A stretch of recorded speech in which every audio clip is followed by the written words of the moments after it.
Hi everyone, and welcome to this channel of crafting and crochet knitting. My name is Nikki, and today I'm going to be talking about some of my more detailed blankets, as well as a few blankets that didn't quite go to plan.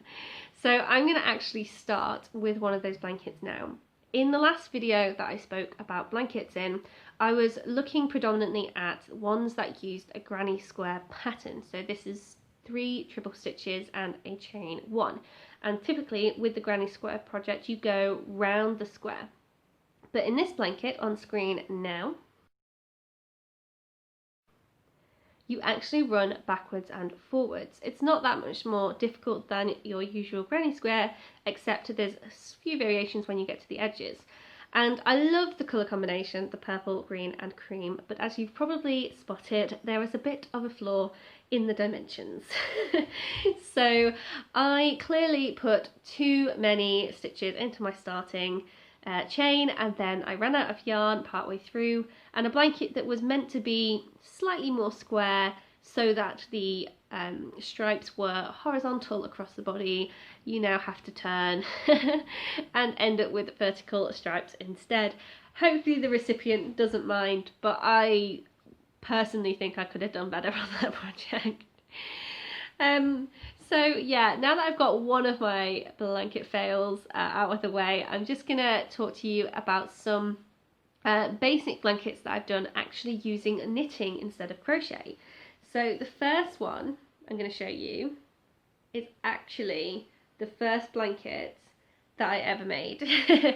And you can tell this is just garter stitch squares. And when I was a teenager, first learning how to knit, I came across these lovely colourways of yarn, so soft. And I did not buy yarn sensibly as a teenager. I did not think, oh, I will wear that colour. I thought, ooh, pretty. So I ended up buying all this yarn in pastel shades that I don't wear, and I'd made scarves and didn't wear them and gave them away, and I was giving away all my knitting. And in the end I just made squares out of it, threw them in a cupboard and left them until a few years ago I came across them again, and instead of unravelling them, not knowing what to do with them, I sewed them together. Really badly, I might add, it looks better from this side. Sewed them together to make a baby blanket because the yarn is just so soft. It is perfect for a baby blanket. And actually this colour here I think is my favourite one. At the time it was my least favourite, but now that I'm really into golds and oranges, this particular one looks, to me, my favourite one at the moment. So that is my first blanket, and that was a knit. And this knitted blanket as well is pretty much exactly the same. It is garter stitch, but it's stripy, so I had absolutely loads of ends to weave in. You can see there is a wrong side and a right side to this blanket, and this is going to be a gift for somebody who had a very similar blanket and was a little bit upset when they had to give it away. So I thought, I've got loads of scraps in really bright colours, perfect for making a blanket like it. The only problem is, once again, cast on too many stitches and it's too long. I could even actually wear that as a scarf, so I need to work on dimensions.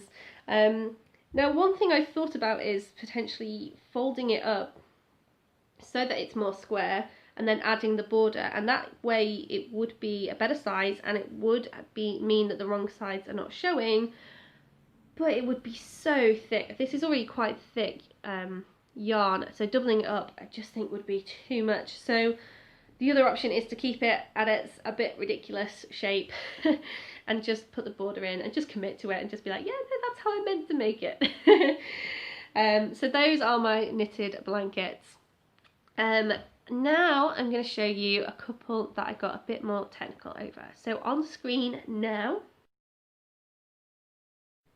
is the chevron pattern. So there's quite a few videos online about how to do this, and they have slightly different ways of doing it. I can't remember which one I picked. And what I actually was really interested in when I made this was how the starting chain repeat worked with the additional stitches at the end. Where were those stitches going? Could I change the pattern and get different size chevrons, different sides, you know, the peaks and troughs, if they have to stay the same or not. So I'm thinking that what I'm going to do is a tutorial on deconstructing that pattern and another blanket pattern for you guys, so that actually you can just have a more general way of designing a chevron blanket. And the thing is though, what I would say is use a slightly bigger hook, because what I found is the stitches were a little bit tight and it kind of concertinas in on itself. It needs major blocking, which kind of means I was a bit less impressed with the finished product as I hope to be. But there are loads of chevron blankets out there that are not doing this concertina, so I do think that that's just because I used the wrong hook size. So the other blanket pattern that I want to deconstruct for you is the wavy pattern. So very similar, starting chain, increases at the top and decreases at the bottom, and how I've deconstructed that. And this I'm a lot happier with. Lovely pastel colours, lovely soft wave, perfect for a baby blanket. And actually, I don't know how well you guys can see on the camera, but there's like an upper row and a lower row, an upper row and a lower row, an upper row and a lower row, etc. And that goes all the way through the blanket. So not only is it wavy across the blanket, but it's got this 3D textured wave going through the blanket as well. And you get that by going into the back loops each time. So as you're going backwards and forwards, your back loops will, from the end of the finished product, look either in the front or in the back, and that gives you that nice 3D wave. So yeah, super happy with how that turned out. So the last blanket that I'm probably going to talk to you guys today about is on the screen now. And this uses a very different technique. This uses Tunisian crochet. So when you're using crochet hooks on projects such as the wavy blanket, the granny squares, typically speaking, you have one stitch on your hook, and it's only when you are doing a stitch and doing yarn overs for that stitch that you would ever have more than one on your hook.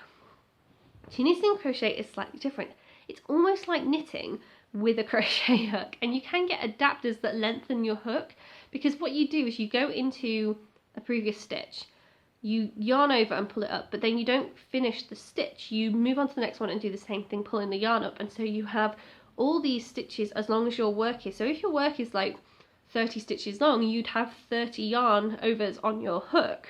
And then when you get to the end of your work, you go back through and you complete those stitches. And it has this really strange effect actually, because on the front, it almost, in a basic Tunisian square stitch, the front has this very sort of pinstripe kind of looking pattern, but the back of it actually does look like you've knitted the piece of work, which I thought was really cool.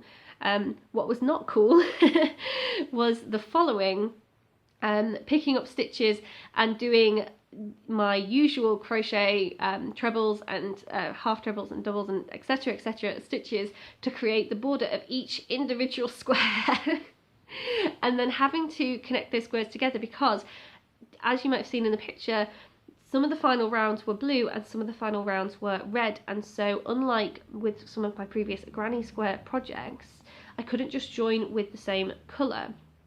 So when I was joining them, I had to really think about where I was going to put the slip stitches and connect them together, and I decided in the end not to go a row at a time but to go diagonally.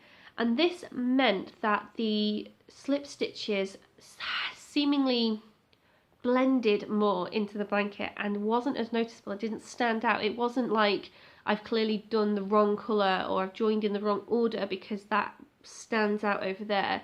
Yeah, it blended through diagonally across the blanket. So yeah, that is a bit more tricky than the granny square that I was doing, but I wanted to stretch myself and try different things. And like I said in the previous video, baby blankets in particular are really useful ways to try different stitches, because if it goes wrong, it goes wrong. You've not wasted too much yarn, but if it goes right, you've just learnt a new skill, and you can do that in more complicated work. Now, some of you might have noticed that the Persian tiles blanket is behind me, but I have spoken for a really long time, so I'm probably not going to speak about that today. But because it is my current work in progress, you are going to see it again, don't worry. And what I'll probably do is talk to you about the particulars of that pattern and why I chose to do that and challenge myself with that pattern in a future video. And I have got already my next blanket planned out, which is a blanket that I've been really wanting to do with particular colours for quite some time, and I've just spent so long procrastinating over the last few weeks designing how I'm going to take the base pattern and make it into the blanket that I really want it to look like. And I think I finally sorted that out. I've bought the yarn, and as soon as this one is off the needle, off the hook even, another blanket will be started. So I've got plenty to show you with those two big, more adult size blankets that I'm daring to attempt now. Anyway, I hope you have enjoyed this video. I hope you're well. And yeah, if you're interested in the idea of the chevron and wave pattern breakdown tutorial that I mentioned, please let me know in the comments down below, and I hope to see you in a future video. Have a good week. Bye.